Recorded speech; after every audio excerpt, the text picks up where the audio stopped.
On this episode, Ben gives an agronomy update on soil temperatures and how it affects planting conditions for next spring. Turk mentions the soybean and corn commodity markets.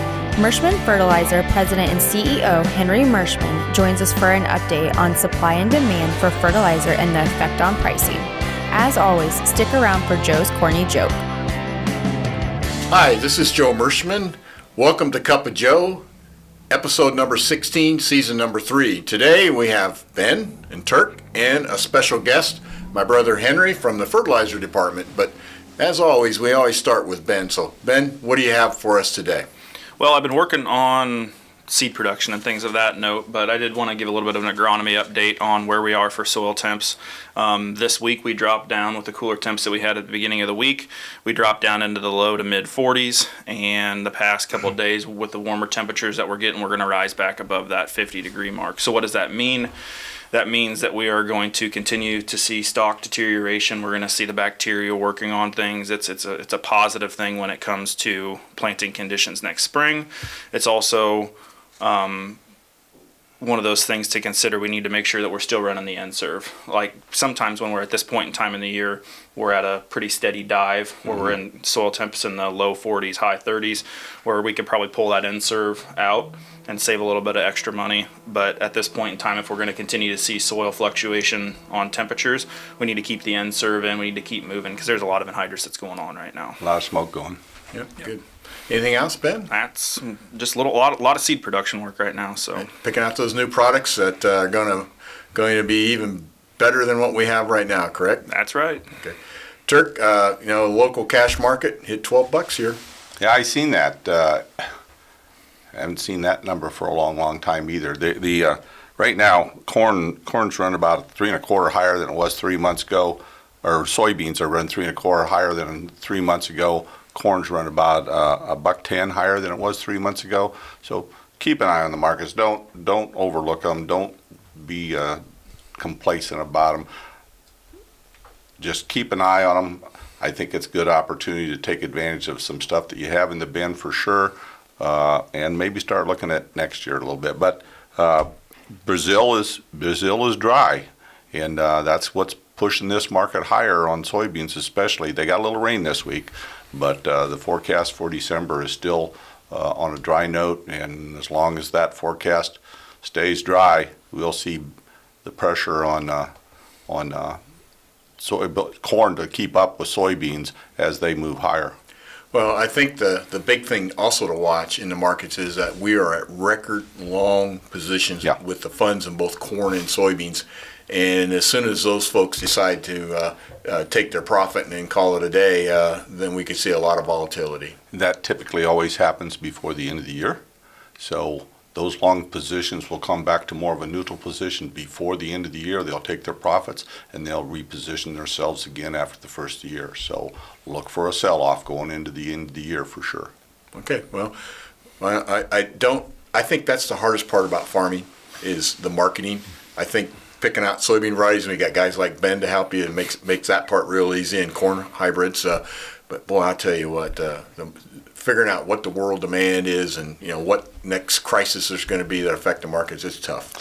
Don't envy that. Well, that's why we brought in Henry, my brother Henry, on the fertilizer side. There's a lot of things going on in fertilizer that things are changing there too, aren't they? Oh, absolutely. Yeah, Joe called me last night and wanted me to be a guest speaker. And that's quite an honor, and so I said, did somebody can't make it? He said, yeah, pretty much so. So thanks. Yeah, Tommy couldn't make it, so who in the heck can we call? Anyway, but we're going to change the name. You need to tell the rest of the story. You wanted $5,000. I said $5,000, and Joe came back and says, no, you don't have to pay us to be on this show. I don't think he quite understood. I was somehow mixed up on that, what the offer was. But we are going to really change it to Cup of Henry. My wife, Kathy, took a red magic marker and fixed that today. So for this show, that'll be fine. Okay.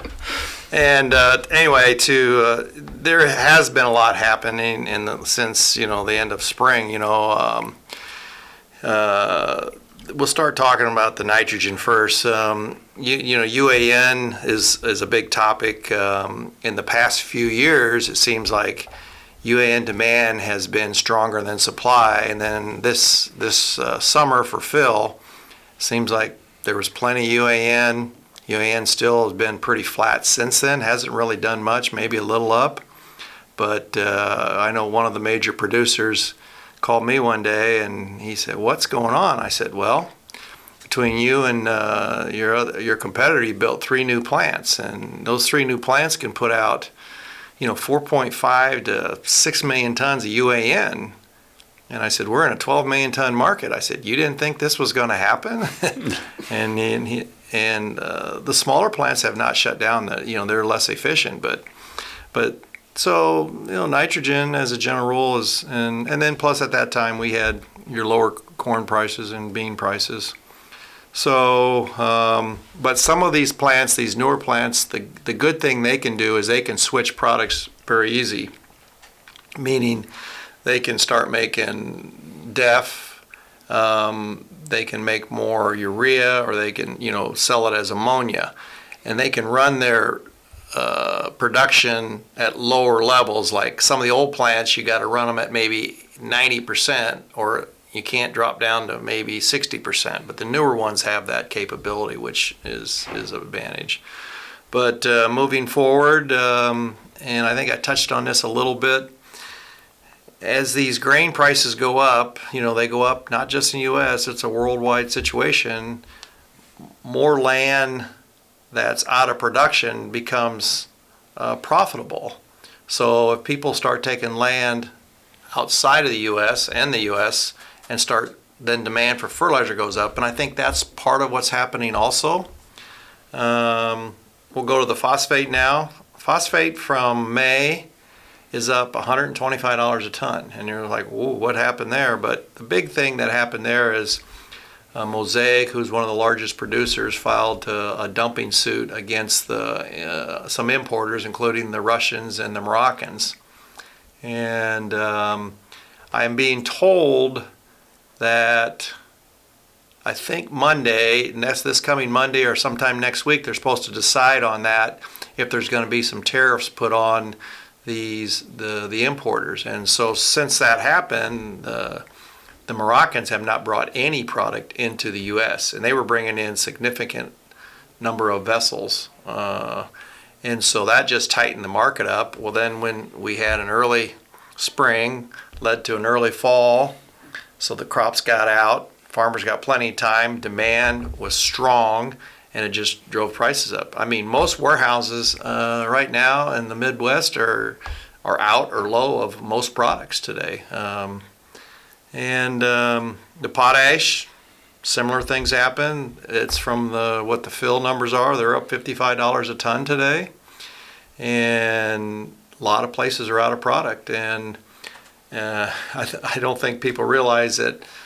Yesterday it was 70 degrees here, and demand was strong, and fertilizer was moving good. And we had some cars that were supposed to move or get loaded, and I called my rep and said, "Hey, well, how's those cars doing?" He said, "Well, they got loaded 5 days ago." I said, "Great." I said, "Where are they at?" And well, they're 30 miles from the plant up in Canada. And I was like, 30 miles in 5 days? He said, "Yeah, that 3.5 foot of snow they got really didn't help movement." So they're starting to move again this morning, but my point is there's always problems in river traffic and rail traffic, and there's always surprises, and nothing comes, usually stuff comes later, it doesn't come early. So all these problems compound what's happening in the fertilizer.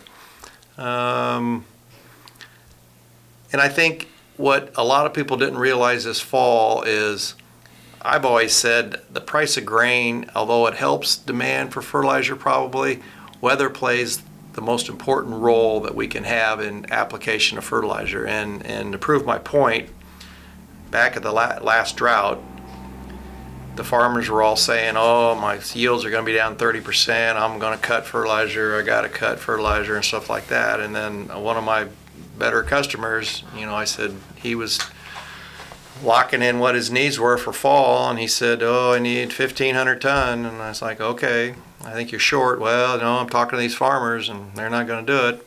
At the end of the fall, he moved closer to 5,000.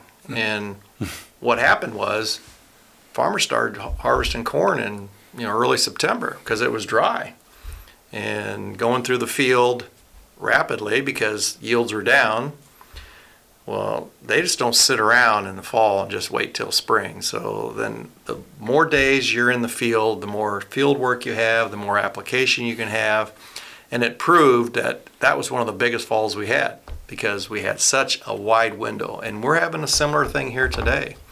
And that's why the demand has been so good. So, And the outlook has been for farm prices and profitability is good too. So that helps. And I think that we talked about the farmers got some money from Trump money and COVID money, and the grain prices were going up. And I think, okay, now I need to maybe spend some of this to offset, get some expenses in this year. So I think that helped. There's a lot of other minor things that happened too, but everything has been very strong this fall. Well, many products are tied to the commodity prices, and fertilizer seems to be tied somewhat to commodity prices. And the experts are saying, hey, if you need inputs for next spring, buy them now, because there's likely some movement upwards in a lot of these different inputs that farmers use. So we got to keep a sharp eye on that. You can lock in the lower prices now, and we think things are going to move upwards. So, one thing that I'll mention is I don't think most farmers really didn't see these higher prices because a lot of the dealers, the retail dealers out there, they bought products at lower numbers, and last summer it was very competitive out there to try and get the farmers' business. So they didn't raise their price right away, so the farmers were buying at they were buying way below replacement cost. And then when guys started running out because we had a bigger fall and they had to come back in and buy product, all of a sudden the dealer's like, I got to raise my price because I'm below the market now today and below cost. And we heard that a lot of people that said and normally it's hard to raise prices to the farmers in the fall because some farmers, they might get a field done early and then a month later they want a field and they don't want to pay two different prices for that fertilizer. So it's a difficult situation, but the farmers got the advantage of the early fill prices and didn't really see the true impact of these upwards costs we had. So. Well, that's good information, and I think that in general we're going to be seeing higher prices for input costs for farmers as these prices move up. It's just been something that's always seemed to follow. So that's the word to the wise: is be aggressive getting your seed bought, getting your chemicals and fertilizer this year. So we'll see. Well, that brings us to the joke of the day, and I just want to ask you guys, what's the key to a great Thanksgiving? What's the key to a great Thanksgiving dinner? Turkey, okay? That's okay. Okay, now I'm going to really challenge you now, okay? Since we're, the next holiday we celebrate is Thanksgiving, it's just a few days away. Okay, here's my last one. Can a turkey jump higher than the Empire State Building? What do you think? Probably not. Actually, you're wrong, Turk. Okay. Empire State Building can't jump at all. It's a good point, Joe. Well, we'll let it go at that. Well, anyhow, we hope next week when you're celebrating Thanksgiving that you have lots to be thankful for. We hope your family's healthy and you're all safe, and we'll see you next week. Take care.